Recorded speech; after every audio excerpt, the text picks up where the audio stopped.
So you're a Raven, obviously. Um, I think it's unfortunate because Lamar Jackson's unreal.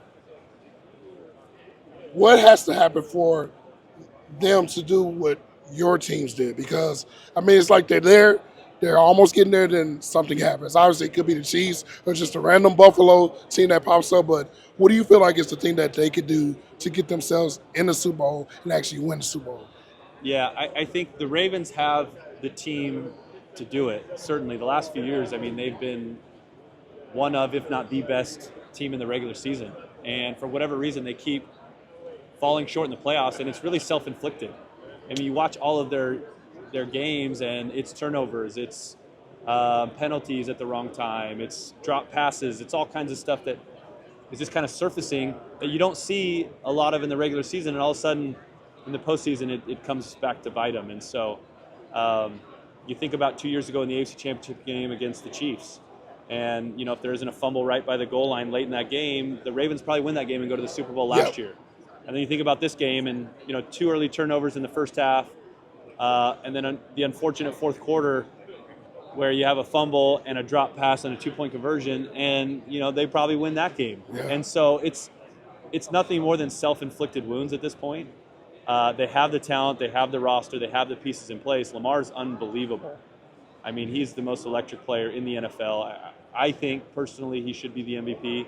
And Josh put together a great season this year, but I mean the numbers, he's had a better season statistic wise than he's ever had in his career, even the other two MVPs that he's won. And so he's been tremendous, and as long as they have a healthy Lamar Jackson, they're going to have a chance to win it all. But they just got to tighten things up and not turn the ball over and not hurt themselves come postseason time. Love it. Two more questions. You look across the field in your day, you saw a lot of great safeties.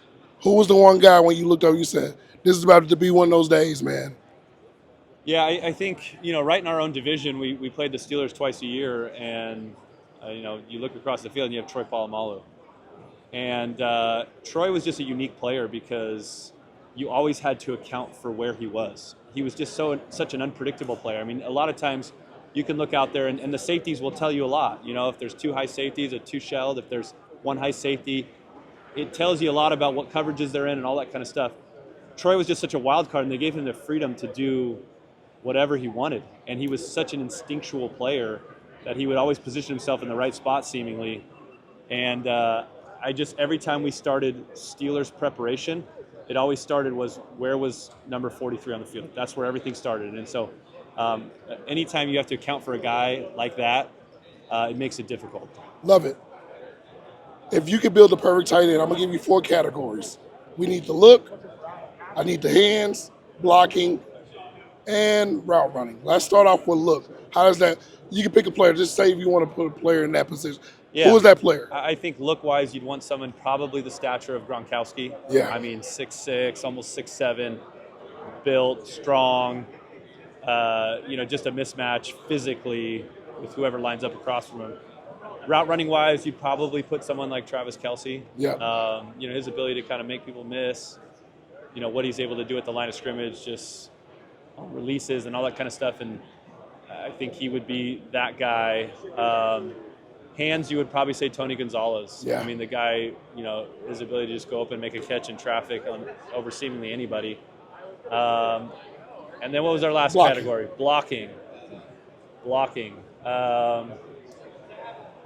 I mean, maybe someone like George Kittle. Yeah. And George Kittle's, obviously can do a lot, but he's tremendous at the line of scrimmage. So I love it. Well, I mean, I almost have to ask you, man, when you get back on the field, you look good, man. What you got going, man, for yourself these days? Yeah, so I'm actually working with a company called Cadix Cleats. Okay. That's part of what we're doing out here, kind of doing some promotional work for them. Okay. And they've innovated the cleat bottom, and it's something that hasn't been innovated in decades.